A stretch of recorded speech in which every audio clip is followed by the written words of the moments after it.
নমস্কার, আমার বুড়িবোজ চ্যানেলে সকলকে স্বাগত জানাই। ওয়েলকাম টু মাই চ্যানেল বুড়িবোজ। আমি আজকে বানাবো বাঁধাকপি, বিনস, আলু আর মটরশুঁটি দিয়ে একটা নিরামিষ তরকারি।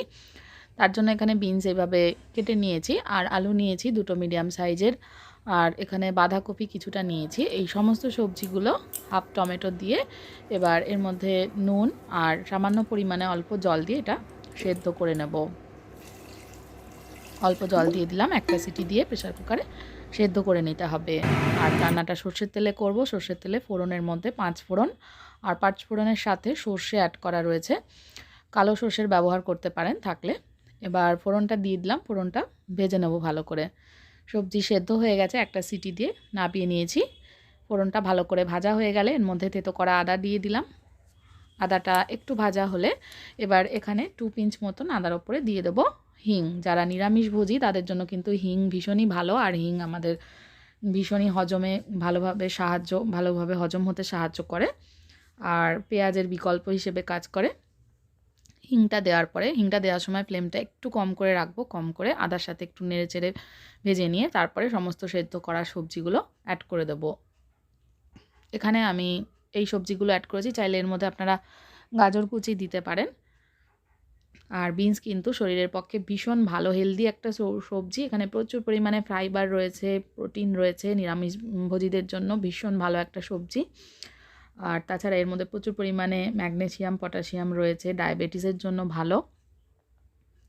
সমস্ত সবজিগুলো দিয়ে একটু নেড়েচেড়ে মিশিয়ে নেব বা ভাজা ভাজা করে নেব। করার পরে এর মধ্যে আমি এক একে গুঁড়ো মশলাগুলো দিয়ে দেবো। গুঁড়ো মশলার মধ্যে জিরে গুঁড়ো, ধনে গুঁড়ো, লঙ্কা গুঁড়ো আর হলুদ গুঁড়ো রয়েছে। সব মশলাই ছোটো চামচের হাফ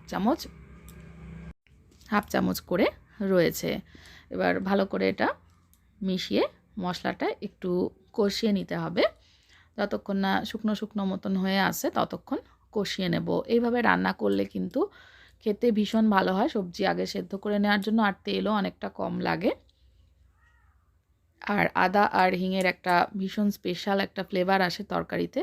এটা কিন্তু রুটি, পরোটা দিয়েও খাওয়া যেতে পারে। এবার একটু আলুগুলোকে, টমেটোটাকে একটু ঘেটে ঘেটে দিয়েছি তরকারিটা মাখা মাখা করার জন্য। এবার এর মধ্যে দিয়ে দিলাম কাঁচা লঙ্কা ভেঙে, 2-3টে কাঁচা লঙ্কা ভেঙে এর মধ্যে অ্যাড করে দিলাম। কাঁচা লঙ্কা বাটারও ব্যবহার করতে পারেন। কাঁচা লঙ্কাটা যে যার পছন্দ অনুযায়ী ব্যবহার করবেন। ঝাল বেশি খেলে আরও কয়েকটা কাঁচা লঙ্কা অ্যাড করে নিতে পারেন। ভালো করে মিশিয়ে আরও 2 মিনিট মতো নেড়েচেড়ে কষিয়ে নিয়েছি। এবার একটু জল অ্যাড করে দেব। যদি সবজি সেদ্ধ করা জল এক্সট্রা থাকে তো সেক্ষেত্রে সেটাও ইউজ করতে পারেন। বিন সেদ্ধ করা জল কিন্তু একেবারেই ফেলে দেবো না, কারণ আগেই বলেছি বিনসের মধ্যে প্রচুর পরিমাণে প্রোটিন, ভিটামিন এগুলো রয়েছে। তো সবজি সেদ্ধ করা জলটা অবশ্যই রান্নার কাজে ইউজ করে নিতে হবে। এবার একটু জলটাকে দেওয়ার পরে একটু ভালো করে ফুটিয়ে নেব।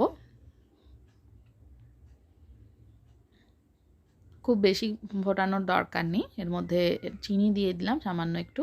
চিনিটা ভালো করে মিশিয়ে নিচ্ছি।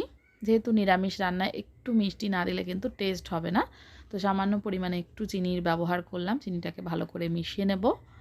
চিনিটাকে ভালো করে মিশিয়ে নিয়ে আরও 2-3 মিনিট মতন রান্না করলে, ফুটিয়ে নিলে এটা একদম তৈরি হয়ে যাবে।